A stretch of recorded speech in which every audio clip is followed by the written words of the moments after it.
बिस्मिल्लाहिर्रहमानिर्रहीम। Welcome to Wasim Iqbal channel.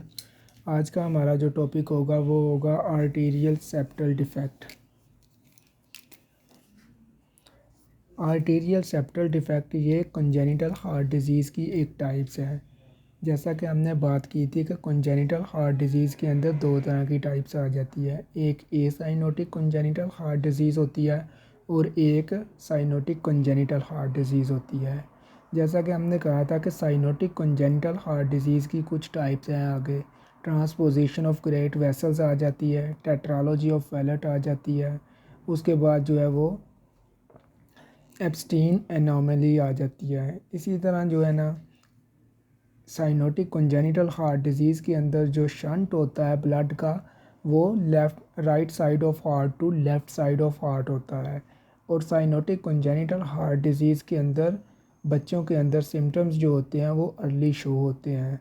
जबकि ए cyanotic congenital heart disease ऐसी डिजीज़ है, हार्ट की एक ऐसी डिजीज़ है जिसके अंदर ब्लड का शंट जो होता है वो left side of heart to right side of heart होता है, जिसके रिज़ल्टेंट बच्चों के अंदर सिम्टम्स जो होते हैं वो अर्ली शो नहीं होते और बच्चे जो होते हैं वो एसिम्प्टोमेटिक होते हैं।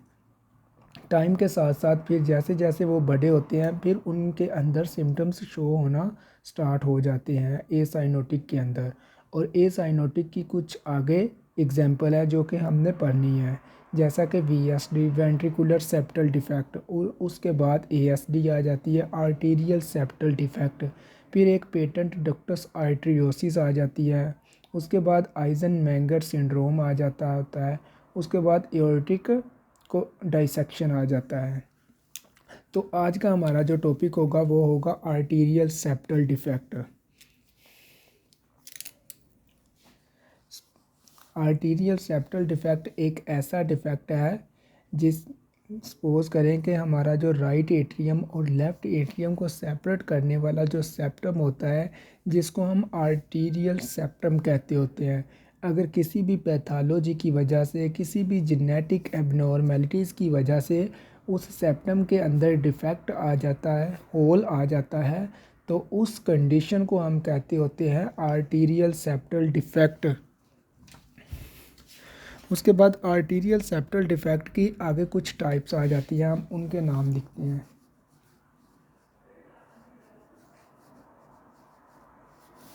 Types of arterial septal defect. First type जो आ जाती है वो होती है साइनस विनोसस एएसडी।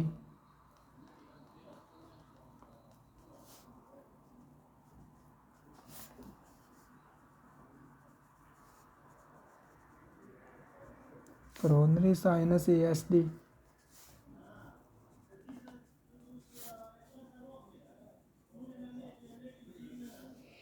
उसके बाद जो होती है वो आ जाती है ओस्टियम स्कैंडम।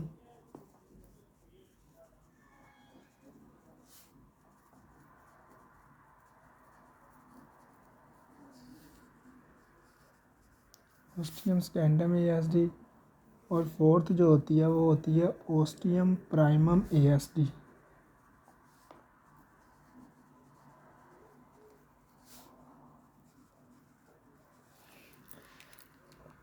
अब मोस्टली जो इनमें से जो डिफेक्ट आता है वो होता है ostium स्कैंडम ASD. 90% arterial septal defect में डिफेक्ट आने वाला जो होता है वो होता है ओस्टियम स्कैंडम एएसडी। मोस्टली जो होती है ये होती है। उसके बाद जो होती है वो ओस्टियम प्राइमम होती है। और ये दोनों जो होती है ये बहुत ही रेयर होती है, बहुत ही रेयर होती है ये। उसके बाद हम देख लेते हैं कि इसके काजिज़ क्या क्या हैं जो कि एएसडी करवा सकते हैं। काजिज़ of ASD.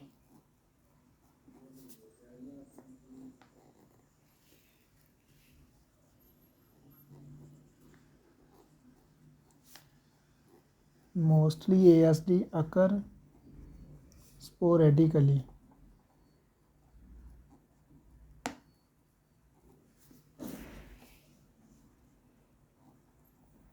but exact cause unknown.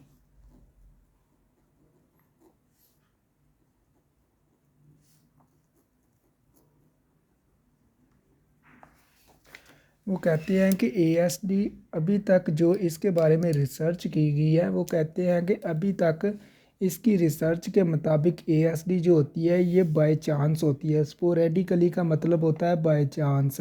अभी तक इसका एग्जैक्ट काज जो है वो अननोन है अभी तक ASD का। उसके बाद कहता है कि बाय जेनेटिक एबनॉर्मेलिटीज़,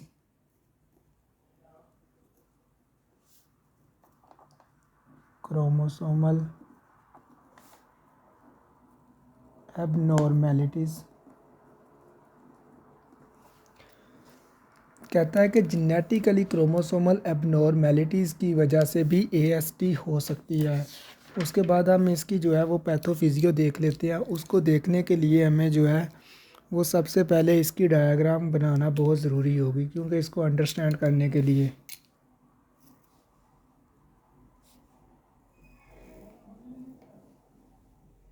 सपोज करें कि ये एक सिंपल हार्ट की डायग्राम है। वैसे हार्ट की डायग्राम ऐसे होती नहीं, सिंपली आपको समझाने के लिए ऐसी बना रहा हूँ। ये राइट एट्रियम है, ये लेफ़्ट एट्रियम है, ये राइट वेंट्रिकल आ जाता है और ये लेफ़्ट वेंट्रिकल आ जाता है। उसके बाद हमें पता है कि राइट एट्रियम और राइट वेंट्रिकल के दरमियान जो वाल्व होता है उसको हम ट्राइकस्पिड वाल्व कहते होते हैं। और राइट वेंट्रिकल और पल्मोनरी आर्टरी के दरमियान जो वाल्व होता है उसको हम पल्मोनिक वाल्व या पल्मोनरी वाल्व कहते होते हैं। Pulmonic valve. और पल्मोनिक वाल्व से आगे पल्मोनरी ट्रंक आता है और पल्मोनरी ट्रंक की आगे दो ब्रांचेस होती है, एक राइट पल्मोनरी आर्टरी होती है और एक लेफ़्ट पल्मोनरी आर्टरी होती है। राइट पल्मोनरी आर्टरी जो होती है वो राइट लंग्स के पास जाती है और लेफ़्ट पल्मोनरी आर्टरी जो होती है वो लेफ़्ट लंग के पास जाती है।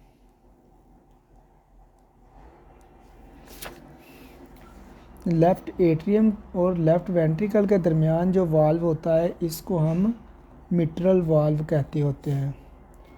और लेफ़्ट वेंट्रिकल और एओर्टा के दरमियान जो वाल्व होता है इसको हम एओर्टिक वाल्व कहते होते हैं।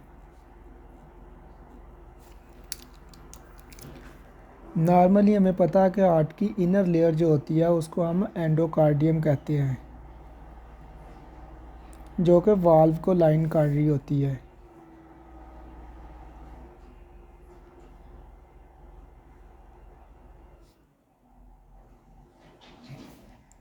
इसी तरह जो मिडल लेयर होती है हार्ट की उसको हम मायोकार्डियम कहते हैं।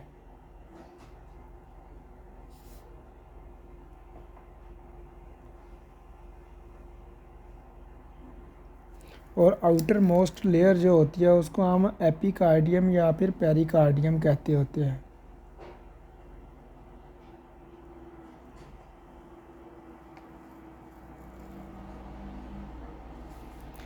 अब राइट एट्रियम और लेफ़्ट एट्रियम को सेपरेट करने वाला जो सेप्टम होता है उसको हम आर्टीरियल सेप्टम कहते होते हैं।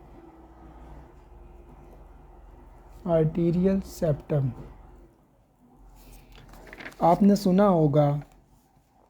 अब लेफ़्ट एट्रियम और राइट एट्रियम के दरमियान ये जो सेपरेट करने वाला सेप्टम है इसका फंक्शन ये होता है कि ये नॉर्मली राइट एट्रियम और लेफ़्ट एट्रियम के दरमियान एक बैरियर का काम करता है। मतलब ये कि लेफ़्ट एट्रियम का ब्लड जो होता है वो राइट एट्रियम की तरफ नहीं आने देता और राइट एट्रियम का जो ब्लड होता है वो लेफ़्ट एट्रियम की तरफ नहीं आने देता।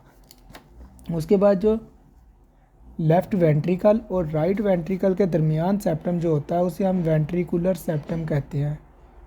Ventricular septum.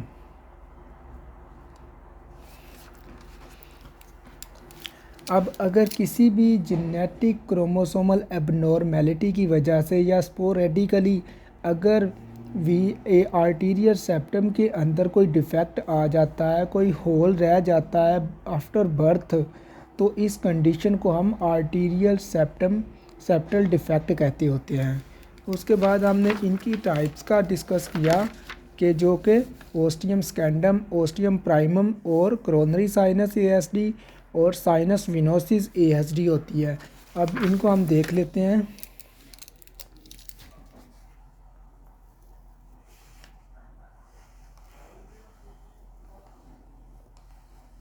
ये एक नॉर्मल हार्ट की डायग्राम है, सपोज करें।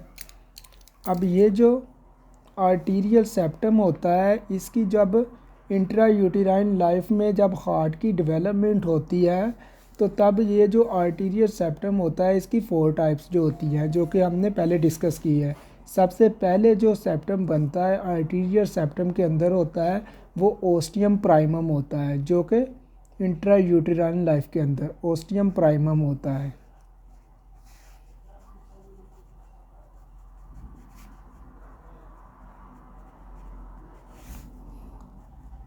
यहाँ पे एंडोकार्डियल कुशिंग होता है।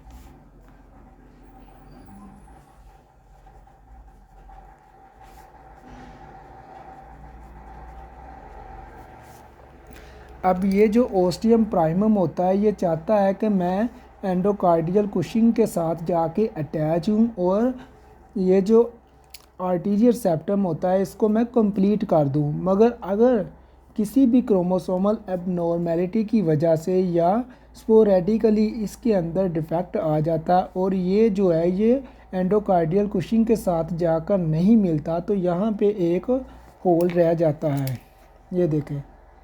तो इस होल को हम जो कहते होते हैं वो ओस्टियम प्राइमम डिफेक्ट कहते होते हैं।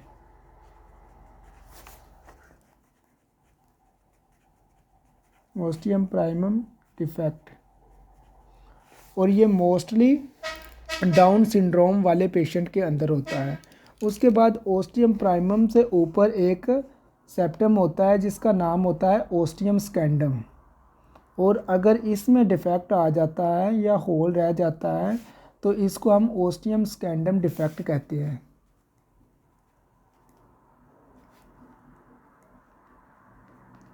Ostium स्कैंडम defect. और इसी तरह जो दूसरी टाइप्स दोनों हैं वो भी इसी तरह होती है। मोस्टली जो होती है वो ओस्टियम स्कैंडम होती है।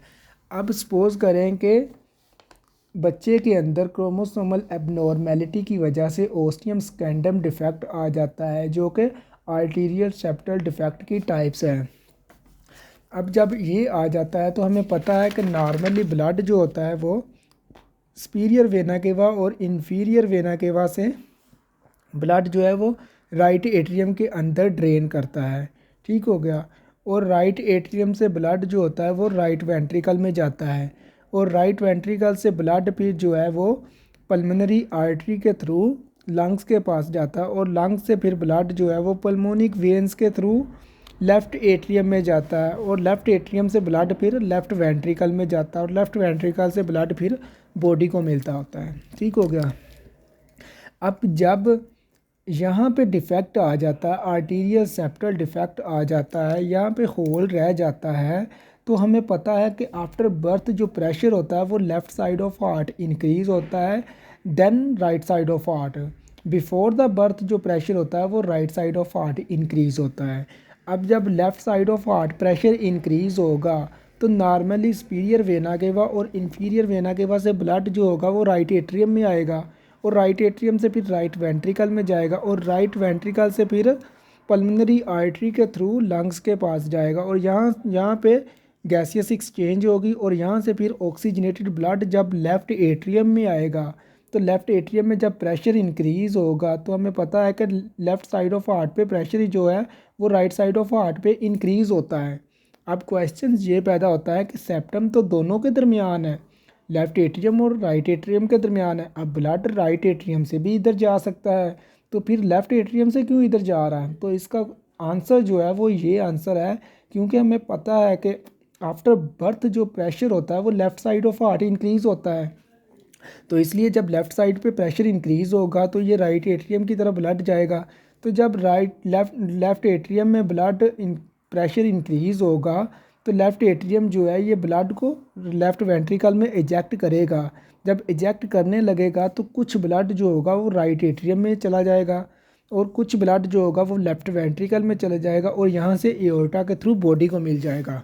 तो यहाँ पे क्वेश्चन ये पैदा होता है कि बॉडी को तो ऑक्सीजनेटेड ब्लड मिल रहा है, यहाँ से ऑक्सीजनेटेड ब्लड चला गया और यहाँ से कुछ ब्लड जो होगा लेफ़्ट एट्रियम से वो फिर राइट एट्रियम में गया, और हमें पता है कि राइट एट्रियम में ब्लड जो होता है वो आफ्टर बर्थ डीऑक्सीजनेटेड ब्लड आता है, और डीऑक्सीजनेटेड ब्लड के साथ जब ऑक्सीजनेटेड ब्लड मिक्स होगा तो ये मिक्स ब्लड फिर राइट वेंट्रिकल में जाएगा, और राइट वेंट्रिकल से फिर पल्मोनिक वाल्व के थ्रू पल्मोनरी आर्टरी से होता हुआ लंग्स के पास जाएगा, और यहाँ पे गैसियस एक्सचेंज होगी, और यहाँ से फिर लेफ़्ट एट्रियम में जाएगा पल्मोनिक वेंस के थ्रू, और लेफ़्ट एट्रियम से फिर कुछ ब्लड लेफ़्ट वेंट्रिकल में जाएगा, और लेफ़्ट एट्रियम से फिर कुछ ब्लड जो होगा वो राइट एट्रियम में चला जाएगा। तो सवाल ये पैदा होता है कि लेफ़्ट एट्रियम से ब्लड जो है वो ऑक्सीजनेटेड लेफ़्ट एट्रियम में आ रहा है, और यहाँ से कुछ बॉडी को मिल रहा है और बॉडी को जो है वो ऑक्सीजनेटेड ब्लड मिल रहा है, इसलिए ये जो बच्चे होते हैं वो एसिम्प्टोमेटिक होते हैं। इसकी रीज़न ये है कि बॉडी को तो ऑक्सीजनेटेड ब्लड मिल रहा है, सिम्टम तो तब आएंगे जब बॉडी को जो है वो डीऑक्सीजनेटेड ब्लड मिले, तो इसलिए ये जो बच्चे होते हैं वो इनिशियली जो है वो एसिम्प्टोमेटिक होते हैं। उसके बाद वो कहता है कि O2 increase saturation in right atrium, right ventricle and pulmonary artery.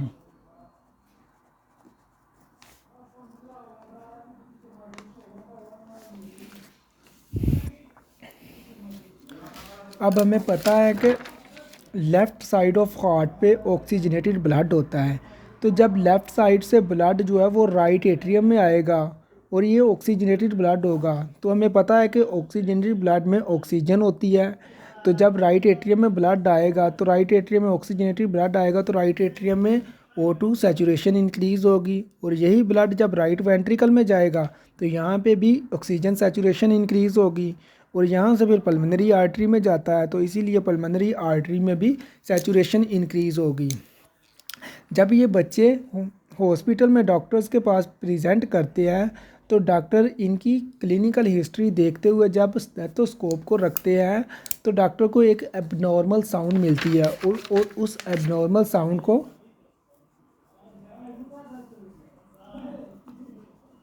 Wide splitting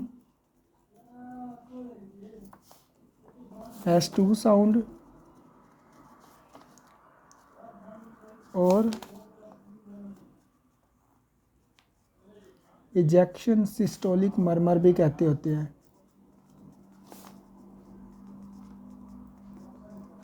मरमर का तो आपको पता है कि एबनॉर्मल हार्ट साउंड को हम मरमर कहते होते हैं।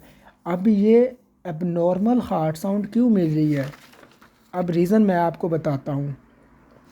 हमने हार्ट साउंड जो कि नॉर्मल फिजियोलॉजी हमने हार्ट की पढ़ी थी, उसके अंदर हमने पढ़ा था कि आर्ट्रियो वेंट्रिकुलर वाल्व जो होते हैं, ट्राइकस्पिड वाल्व और मिट्रल वाल्व, इनके क्लोज होने से जो साउंड प्रोड्यूस होती है उसको हम S1 साउंड कहते होते थे।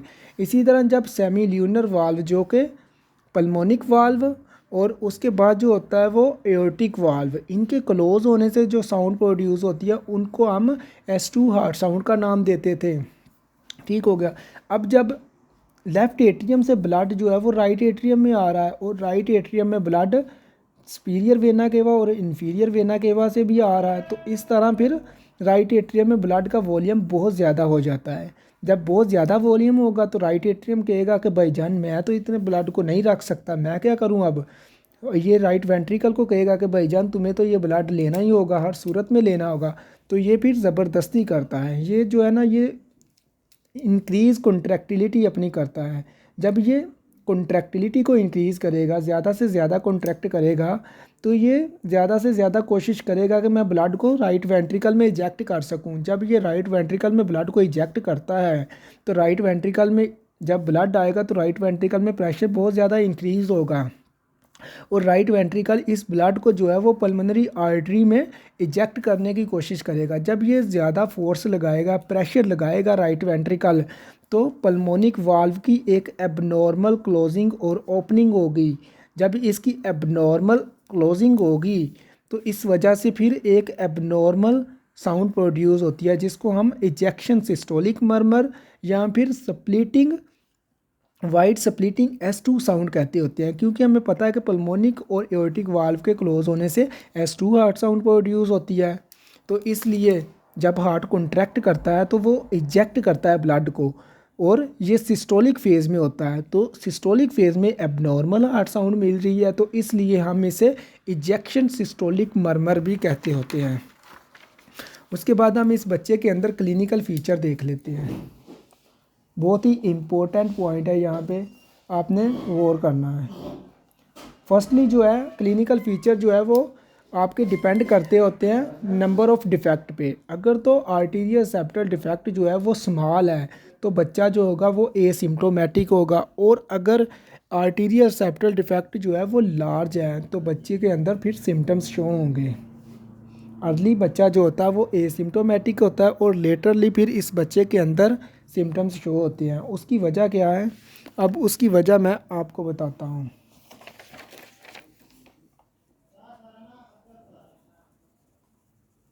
अब इस बच्चे में साइनोसिस क्यों आती है। अब देखें, जब लेफ़्ट एट्रियम से ब्लड जो है वो एक टाइम जो अब गुजर जाएगा आता रहेगा कंटिन्यूसली, और राइट एट्रियम में सुपीरियर वेना केवा और इन्फीरियर वेना केवा से भी ब्लड आ रहा है, और राइट एट्रियम जब ये ब्लड को इजेक्ट करता रहेगा इतने ज़्यादा को एक कंटिन्यूसली एक सीमत के अंदर, तो राइट वेंट्रिकल के अंदर एक टाइम आएगा कि बहुत ज़्यादा ब्लड हो जाएगा। तो जब ये बहुत ज़्यादा ब्लड होगा तो ये ज़ोर ज़ोर से कॉन्ट्रैक्ट करेगा और ज़्यादा से ज़्यादा कोशिश करेगा कि मैं इस ब्लड को पल्मोनरी आर्टरी में इजेक्ट कर दूं। तो पल्मोनरी आर्टरी जो होगी वो आगे से कहेगी कि भाईजान मैं इतने ब्लड को बर्दाश्त नहीं कर सकती, तुम मेरी बेयर करने की कैपेसिटी से ज़्यादा ब्लड को इजेक्ट कर रहे हो, जिसके रिजल्टेंट जो होता है वो पल्मोनरी हाइपरटेंशन हो जाती है। जब पल्मोनरी हाइपरटेंशन होगी तो पल्मोनरी आर्टरी जो होगी वो राइट वेंट्रिकल से ब्लड नहीं लेगी। जब राइट वेंट्रिकल से ब्लड नहीं लेगी तो राइट वेंट्रिकल की हाइपरट्रोफी हो जाएगी। जब इसके अंदर ब्लड जो होगा वो रिटेन रहेगा, तो जब इसकी हाइपरट्रोफी होगी तो ये रिजल्टेंट राइट एट्रियम से ब्लड नहीं लेगा। जब राइट एट्रियम से ब्लड नहीं लेगा तो राइट एट्रियम में सुपीरियर वेना केवा से ब्लड जो वो और इन्फीरियर वेना केवा से ब्लड आता रहेगा। तो जब इसके अंदर प्रेशर इंक्रीज़ होगा तो फिर बैकवर्ड ब्लड राइट एट्रियम से लेफ़्ट एट्रियम में जाता है, और हमें पता है कि राइट एट्रियम में ब्लड जो है वो सुपीरियर वेना केवा और इन्फीरियर वेना केवा से डीऑक्सीजनेटेड ब्लड आता है। तो जब ये डीऑक्सीजनेटेड ब्लड लेफ़्ट एट्रियम में जाएगा और लेफ़्ट एट्रियम में ऑक्सीजनेटेड ब्लड के साथ मिक्स होगा, तो ये मिक्स ब्लड फिर लेफ़्ट एट्रियम से लेफ़्ट वेंट्रिकल में जाएगा, और लेफ़्ट वेंट्रिकल से फिर ये एओर्टा में जाएगा, और जब एओर्टा से बॉडी को मिक्स ब्लड मिलेगा तो बच्चे के अंदर सिम्टम्स आएंगे जैसा कि साइनोसिस होगी। उसके बाद जो सेकंड क्लिनिकल फीचर देखने को मिलता है वो होता है रिकरेंट रेस्पिरेटरी ट्रैक इन्फेक्शन।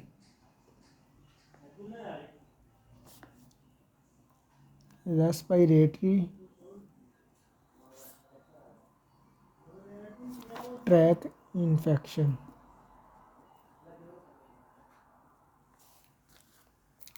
अब रिकरेंट रेस्पिरेटरी ट्रैक इन्फेक्शन क्यों होता है।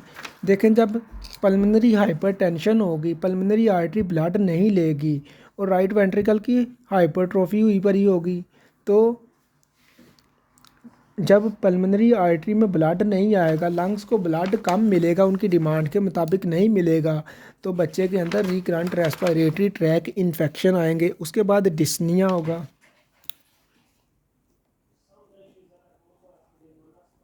डिस्पनिया, फटीग, अर्ली टायर्डनेस,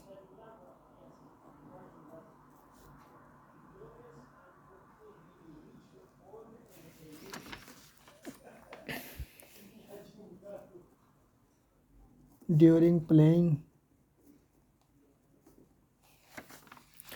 देखें, जब बच्चे कोई भी खेलते हैं या कोई भी काम करते हैं या कोई भी बंदा जो है वो काम करता है, तो उसके टिश्यूज़ को जो होती है वो एक ख़ास मकदार के अंदर एक नॉर्मल लेवल के अंदर ऑक्सीजन की ज़रूरत होती है, और उनकी डिमांड होती है कि हमारी इस डिमांड को पूरा करो ऑक्सीजन की।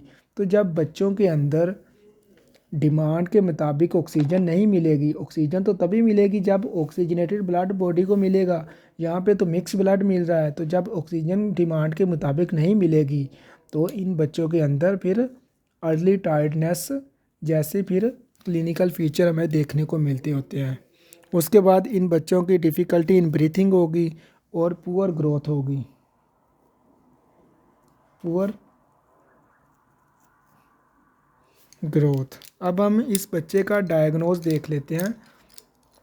अब डॉक्टर के पास ये सारे क्लिनिकल फीचर के साथ बच्चा जो है वो प्रेजेंट करता है, तो अब डॉक्टर ने इसका एक कन्फर्मेटरी डायग्नोज करना होता है कि इसका डायग्नोज करके डॉक्टर ने कंफर्म जो करना होता है कि ये बच्चा जो है ये आया कि ASD का है या नहीं है। तो फिर इसके लिए हम डायग्नोज के अंदर क्या करते हैं वो देखते हैं। फर्स्टली हम इस बच्चे की ECG करवाएंगे।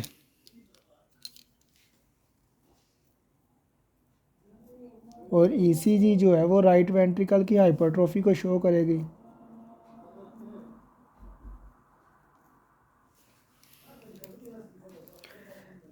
देन चेस्ट एक्सरे करवाएंगे।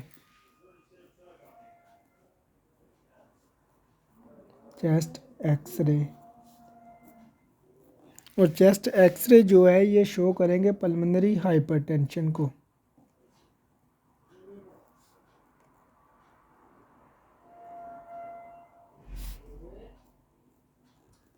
उसके बाद इकोकार्डियोग्राफी है।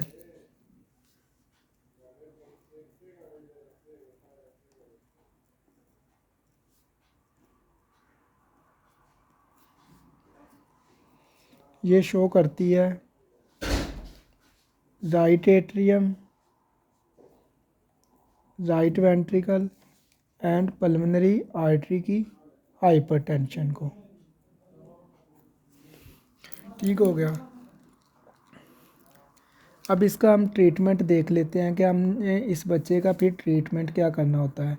तो ट्रीटमेंट इसके दो है, एक मेडिकल ट्रीटमेंट है और एक सर्जिकल ट्रीटमेंट है। मेडिकल ट्रीटमेंट के अंदर हम इस बच्चे को डाइजोक्सिन ड्रग देंगे, जो कि हॉस्पिटल के अंदर डिजिटेलिस के नाम से भी जानी जाती है। डाइजोक्सिन ड्रग इसलिए देंगे क्योंकि इस बच्चे के अंदर एबनॉर्मल हार्ट साउंड मिल रही है, इस बंदे के अंदर अरिदमिया मिल रहा है हमें, तो फिर हम एंटी अरिदमिक ड्रग देंगे जो कि डाइजोक्सिन है।